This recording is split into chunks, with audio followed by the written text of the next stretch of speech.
So let's talk about some of the things that you should be investing in as a beginner entrepreneur.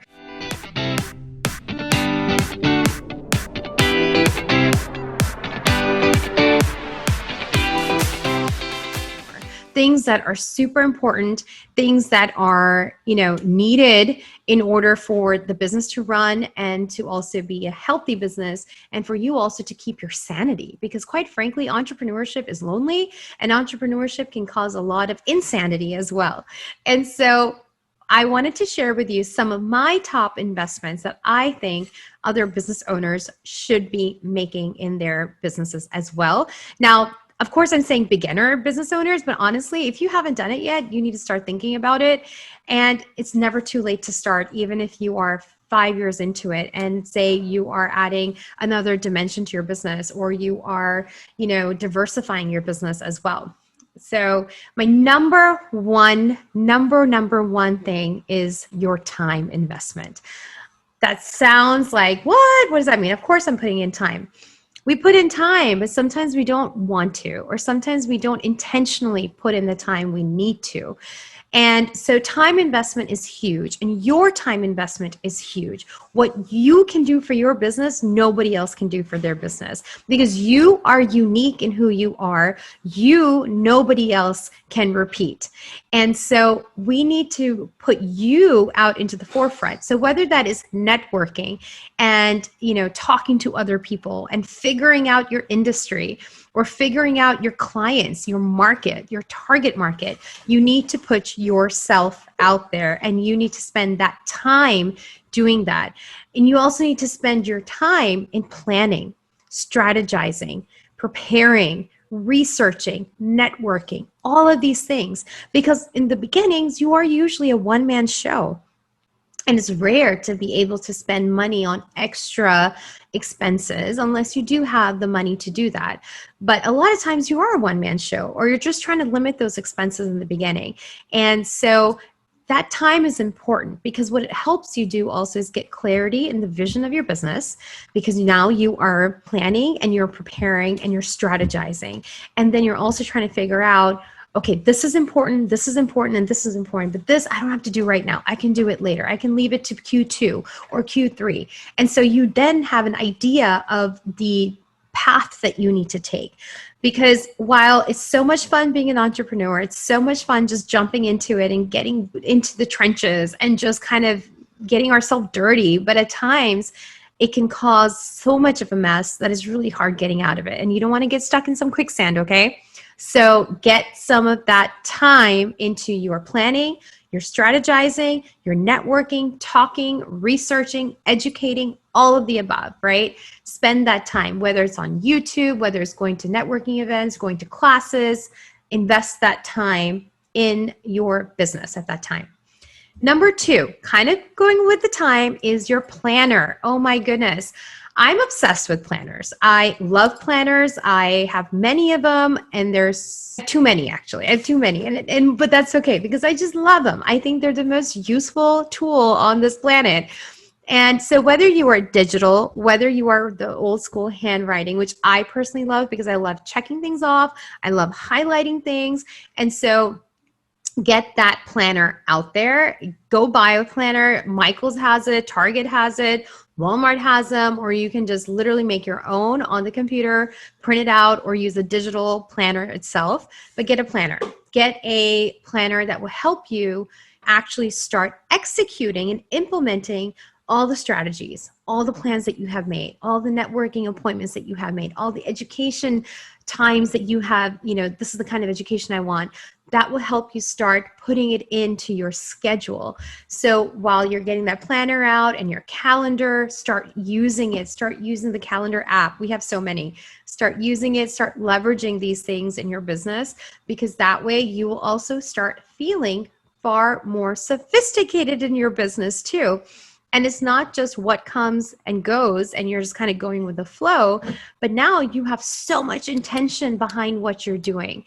Intention is everything, because while we can move forward, and I love moving forward, and we can just go with the flow also, But if there's no intention backing what you are doing, you're just going with the flow and you're going wherever the wind takes you. And sometimes that's just not going to work. And so having some intention and having the deliberate actions behind your vision is what makes that vision go from a dream to an actual reality, right? And so that's what we want. Now, from there, number 3 that I would highly suggest, and I'm not being biased right now, is to be having some sort of legal in your business, right? A lot of times I have clients who call me, or potential clients, not even clients, just people who are calling me and I'm just talking to them. And they are just saying, you know, we just can't afford the law right now. We can't afford the legal in our business. I get it. I get that sometimes legal can be expensive. A lot of times, actually, not sometimes. And I also get that it can be overwhelming. And so I am here to make that overwhelm go away.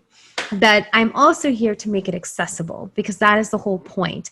Legal is so integrated into your business that you just cannot run away from it. You just cannot pretend it does not exist, and you just cannot pretend it does not apply to you.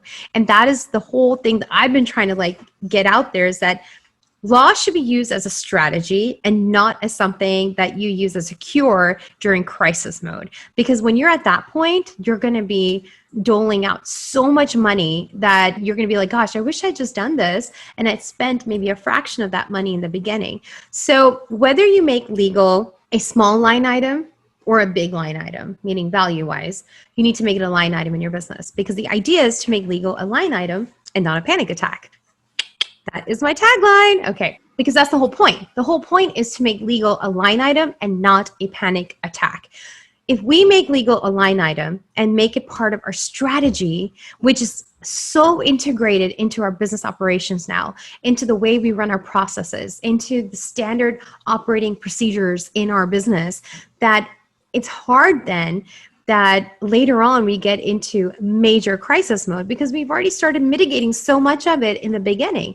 And we've already positioned our brand, positioned the content that you're putting out there, the work that you're putting out there, and you're positioning it in such a way we're already protecting it.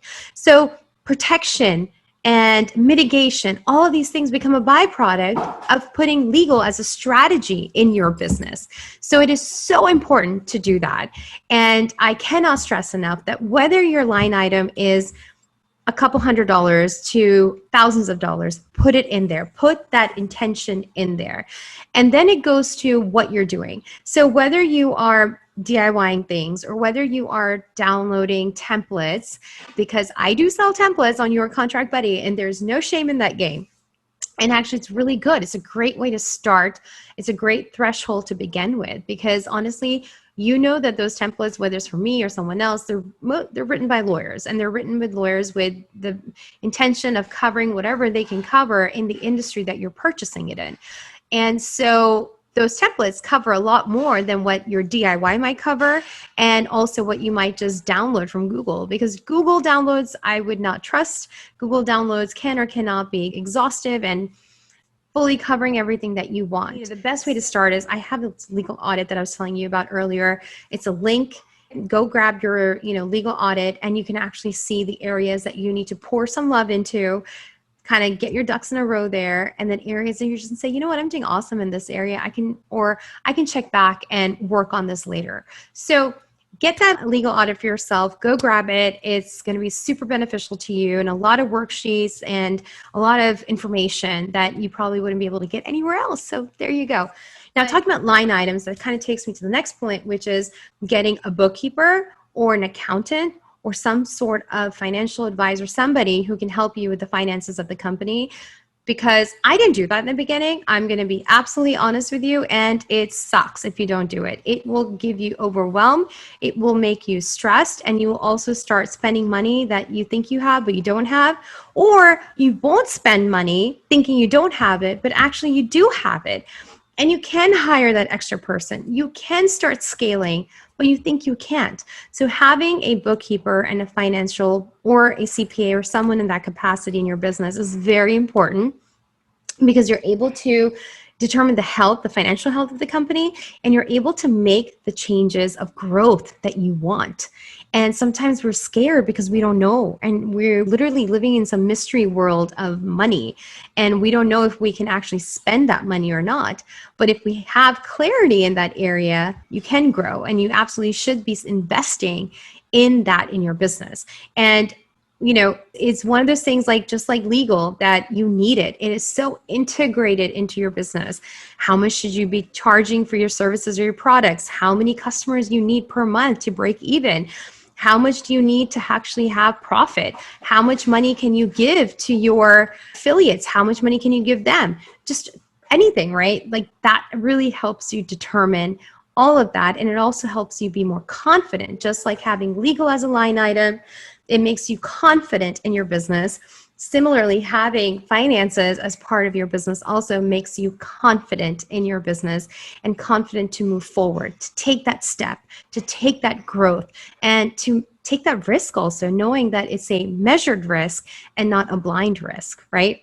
Okay, so number 5 is a coach or a networking organization or a group that you can affiliate yourself with, because that also gives you some type of sense of community, and it will give you also guidance and clarity, a person to talk about your vision and bounce ideas off of is so important. And I say all these different options because sometimes coaches can be expensive or maybe outside of your budget at the time. But getting into a networking group that provides support, education, growth opportunities, you have it all.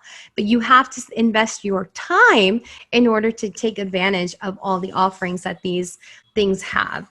And so it's most definitely been something very important for me. I know that I did tons of networking and I participated in many different organizations, paid, unpaid.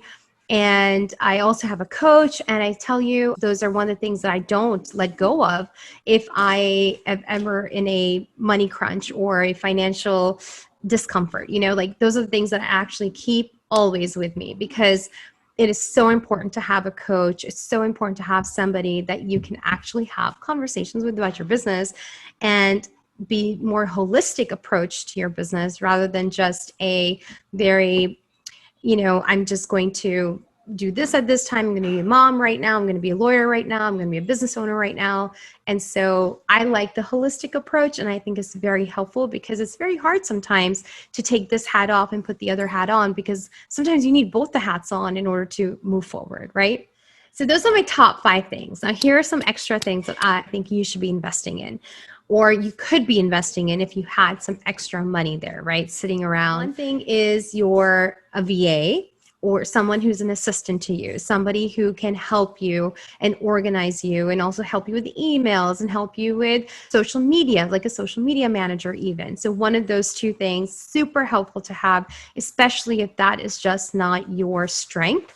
Sometimes it can take way too much time to get that done. So initially, I actually hired someone to do my website because it's just not an area of strength for me, and I just couldn't do it on my own also. Even though some of these websites are meant for you to do it on your own, I didn't have the patience, I think, or I don't know.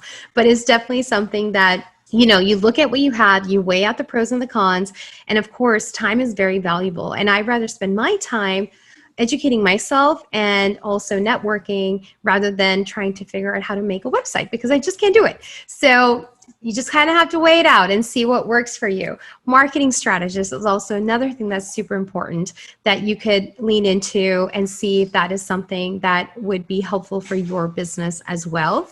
There's so many other things that, new business owners and entrepreneurs can invest in, but these are some of the things that were very important to my business.